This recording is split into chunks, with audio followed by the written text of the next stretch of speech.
স্বাগত ডিবিসি দেশের সংবাদে। সাথে আছি ইশরাত জাহান। শুরুতে জানিয়ে দেব মার্কেন্টাইল ব্যাংক সংবাদ শিরোনাম।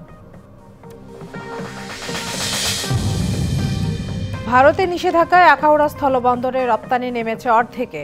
ব্যাহত হবে প্রতিদিন অন্তত ৩০ থেকে ৪০ লাখ টাকার পণ্য রপ্তানি। টানা বৃষ্টি আর পাহাড়ি ঢলে শেরপুরে বিপদসীমার ওপরে বইছে চেল্লাখালী নদী। বিপদসীমা ছুঁয়েছে মহারশী, ভোগাই ও সোমেশ্বরীর পানি।